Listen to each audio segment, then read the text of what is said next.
ये इंडिया का वो जगह है जहाँ किसी को भी जाने की इजाजत नहीं, ना कोई आम शहरी जा सकता है यहाँ, ना गवर्नमेंट ऑफिशियल और ना ही पुलिस। यहाँ तक कि इंडिया का प्राइम मिनिस्टर भी अगर चाहे तो वो भी यहाँ नहीं जा सकता। अगर आपको लग रहा है कि यहाँ इंडिया का न्यूक्लियर पावर प्लांट होगा या कोई सीक्रेट मिलिट्री बेस होगा जो इंडिया पूरे दुनिया से छुपा रहा है, तो ऐसा कुछ नहीं है। बल्कि यहाँ कुछ लोग रहते हैं और इंडियन गवर्नमेंट बिल्कुल नहीं चाहती कि यहाँ कोई जाए और इनसे मिले, इसलिए ना इन लोगों को इस आइलैंड से बाहर आने दिया जाता है और ना ही किसी आम शहरी को इस आइलैंड पे जाने दिया जाता है। 24 घंटे इंडियन नेवी ऑफिसर्स यहाँ पहरा देते हैं और इस जगह के आसपास किसी को भटकने तक नहीं देते। बिल फर्ज अगर कोई छुप कर इस आइलैंड पे जाता भी है तो वो वापस जिंदा लौट कर नहीं आता, उसे मार दिया जाता है। पर अब सवाल ये आता है कि आखिर इंडियन गवर्नमेंट इस कबीले को पूरे दुनिया से क्यों छुपा के रखती है, और अगर यहाँ किसी को भी जाने की इजाजत नहीं तो यहाँ जाता कौन है। नॉर्थ सेंटिनल आइलैंड ये दुनिया का वो जगह है जहाँ आज तक किसी को नहीं पता कि यहाँ हो क्या रहा है। बस इतना सबको पता है कि अगर यहाँ जाने की कोई कोशिश करता है तो उसे मार दिया जाता है। पहले तो इस आइलैंड के बारे में इतनी बात नहीं होती थी,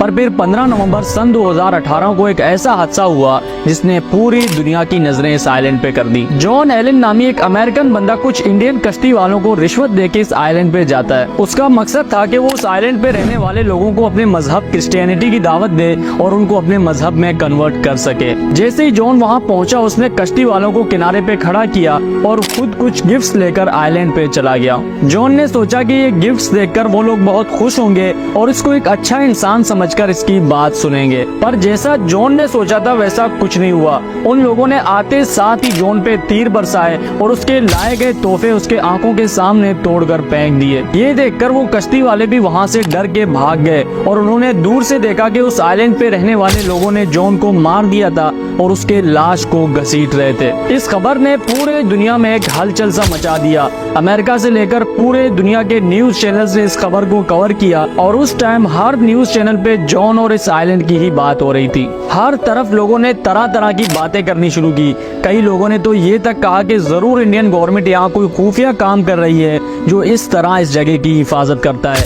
यहाँ रहने वाले लोग तो बस एक बहाना है। इस जगह की इतनी बातें देखकर नेशनल जियोग्राफिक की टीम ने इंडियन गवर्नमेंट के साथ मिलकर इस जगह पे एक डॉक्यूमेंट्री बनाने का सोचा ताकि लोग इस जगह के बारे में जान सकें और पूरे दुनिया को पता चले कि इंडियन गवर्नमेंट यहाँ कोई खुफिया काम नहीं कर रही। 22 लोग कैमरा और सारा सामान लेकर एक बड़े कश्ती में सवार हुए और इंडियन नेवी भी इनके साथ थी। उनके पास गिफ्ट्स, खाने पीने की चीजें और बहुत सारे तोहफे थे जो उन्होंने उस आइलैंड के इर्द गिर्द फेंकना शुरू किए। लहरों के साथ ये गिफ्ट्स किनारे पे जाते और आराम आराम से लोगों ने गिफ्ट्स उठाने शुरू किए। कई महीनों तक उन्होंने यही किया और उस आइलैंड के गिर्द गिफ्ट फेंकना जारी रखा ताकि उन लोगों को भरोसा हो कि हम उन्हें कोई नुकसान नहीं पहुंचाएंगे। आखिरकार कई महीनों के मेहनत के बाद अब उनको लगने लगा था कि अब अगर वो इस आइलैंड पे जाएंगे तो शायद वहाँ रहने वाले लोग इन्हें नुकसान नहीं पहुंचाएं। पर जैसे ही वो लोग आइलैंड के करीब पहुंचे तो उस आइलैंड पे रहने वाले लोगों ने नेशनल जियोग्राफिक की टीम पे अंधाधुंध तीर बरसाना शुरू किया और एक तीर डायरेक्टर के टांग पे भी लग गई। मजबूरन उनको वहाँ से भागना पड़ा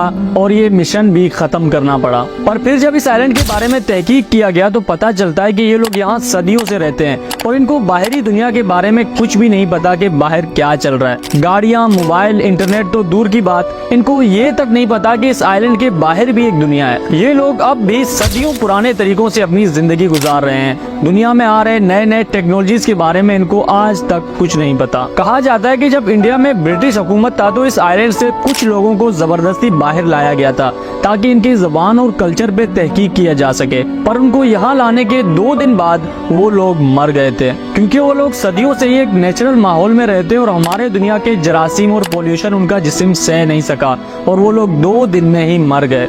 और इसलिए आज तक इंडियन गवर्नमेंट ने कभी कोशिश नहीं की इनको बाहर लाने की और इनको तंग करने की, और लोगों को भी मना किया गया है कि कोई इस आइलैंड पे ना जाए। इसलिए हर टाइम इंडियन नेवी इस आइलैंड के गिर्द पहरा देती है ताकि कोई भी इन्हें तंग करने ना जाए और एक बार फिर से कोई जानी नुकसान ना हो। ये थी हमारी आज की स्टोरी। आई होप आपको पसंद आई हो। मैं और आप मिलेंगे किसी एक नए वीडियो में, तब तक के लिए अपना बहुत सारा ख्याल रखें। अल्लाह हाफिज।